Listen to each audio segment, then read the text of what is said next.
Halo teman-teman, selamat datang di kelas komunitas bersama saya Alin. Hari ini kita akan membahas mengenai pengelolaan sumber daya manusia untuk komunitas.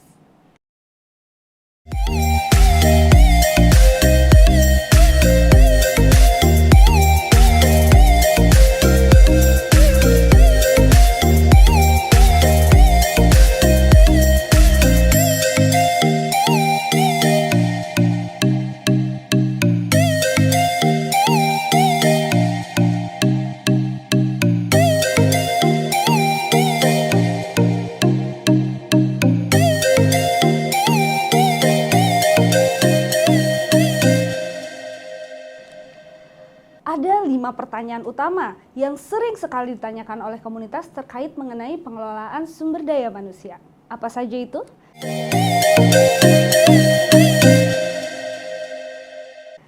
Lima pertanyaan itu, yang pertama adalah bagaimana sih membangun komitmen bagi seluruh anggota komunitas sehingga semuanya mau berkontribusi secara penuh, disiplin terhadap jadwal dan juga melaksanakan tugas-tugas yang memang sudah disepakati untuk menjadi tugasnya. Yang kedua adalah bagaimana menciptakan iklim kerja yang profesional di dalam organisasi komunitas tersebut. Kemudian yang ketiga adalah bagaimana membentuk suasana kerja yang bernuansa positif. Jadi semuanya semangat, nggak pakai gosip-gosipan, nggak pakai baper-baperan. Gimana sih caranya? Yang keempat adalah khusus untuk para pemimpin, seringkali pertanyaannya adalah bagaimana sih caranya menjadi pemimpin yang baik? Dan saya rasa ini nggak cuma isu komunitas saja, isu di semua lini organisasi, baik itu yang sifatnya profit, non-profit, bahkan di dalam keluarga pun gimana sih saya bisa jadi pemimpin keluarga yang baik, ya nggak sih? Dan yang terakhir adalah bagaimana caranya mengatasi konflik, baik yang sifatnya internal di dalam organisasi maupun yang eksternal dengan pihak-pihak di luar organisasi. Oke, hari ini kita akan fokus pada dua hal dulu deh. Yang pertama adalah bagaimana membangun komitmen, dan yang kedua adalah bagaimana menciptakan iklim kerja yang profesional di dalam komunitas.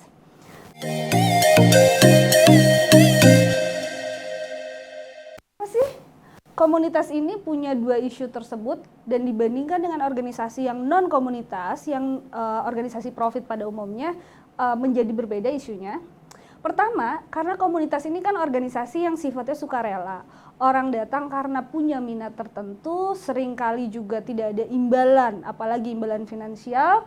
Kemudian juga sifatnya sangat-sangat sukarela. Jadi kadang-kadang pihak organisasi, pengurusnya juga sulit untuk meminta komitmen karena mereka juga nggak ngasih apa-apa. Nah, oleh karena itu perlu ditanyakan sebenarnya apa sih yang bikin orang-orang ini mau bergabung ke komunitas tersebut dan yang mengikat mereka sehingga mereka mau bekerja di sela-sela kesibukan mereka sehari-hari, meluangkan waktu dan tenaga, padahal nggak harus loh, nggak menghasilkan apa-apa loh. Ternyata satu hal yang paling penting di dalam sebuah komunitas adalah purpose. Jadi tiap komunitas pasti punya satu tujuan utama yang mengikat anggotanya. Tujuannya ini bisa sifatnya macam-macam. Ada yang alasannya karena religius misalnya, ada yang alasannya karena memperjuangkan kesetaraan mungkin, ada juga yang alasannya karena ingin meningkatkan kesehatan, ingin meningkatkan dampak terhadap lingkungan, ingin memberikan kontribusi terhadap yang lainnya. Jadi hal yang paling mengikat dari sebuah komunitas itu adalah purpose-nya. Apa purpose yang ditawarkan oleh komunitas tersebut kepada para anggota maupun calon anggotanya sehingga mereka benar-benar terikat dengan komunitas tersebut. Jadi purpose ini nanti yang akan turun jadi visi dan misi organisasi. Ada mungkin yang purpose-nya sama tapi visinya sedikit berbeda. Katakanlah ada satu organisasi yang purpose-nya adalah untuk memberdayakan perempuan, misalnya kayak gitu ya. Tapi yang satu visinya untuk di Indonesia, yang satu mungkin visinya untuk di Depok, yang satu visinya untuk seluruh dunia. That's three different things, dan hal-hal seperti itu akan menginspirasi orang. Oh, saya akan bisa berdampak untuk Depok nih karena saya anak Depok banget gitu ya, atau saya akan berdampak untuk Indonesia karena gue Indonesia banget, atau saya akan berdampak pada dunia karena saya adalah warga dari dunia ini, kayak gitu. Jadi purpose ada visi, misi, dan kemudian yang terakhir yang juga sangat penting adalah value.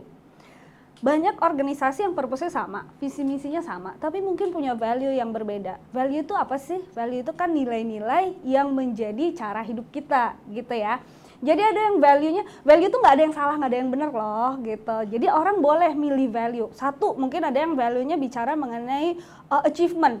Kita harus menjadi lebih baik lagi setiap harinya. Jadi kita harus lebih baik dari kemarin, kita harus lebih cepat dari kemarin, lebih gitu ya. Ada juga yang value-nya mungkin bukan menjadi lebih baik, tapi value-nya kekeluargaan. Oke, kita nggak bisa secepat yang lain, yang penting kita jaga harmoni di dalam organisasi kita, dan itu yang akan kita kedepankan dibandingkan misalnya kecepatan ataupun hal-hal yang sifatnya achievement. Seperti itu adalah contoh value. Jadi ada 4 hal tadi ya yang mengikat seseorang untuk berada di dalam organisasi, terutama organisasi yang tidak menjanjikan imbalan khususnya dalam bentuk finansial. Jadi ada purpose-nya, ada visi, misi, dan juga value. Kemudian jadi apa dong imbalan yang didapat oleh orang? Karena ini sifatnya sukarela, biasanya imbalannya itu lebih bersifat kepuasan secara personal di dalam diri masing-masing anggota, sehingga mereka tahu bahwa mereka menjadi sosok yang berdampak, nggak cuman ngurusin dirinya sendiri, tapi saya juga punya kontribusi terhadap orang lain. Itu yang berbeda dari komunitas dibandingkan organisasi profit ataupun organisasi profesional lainnya.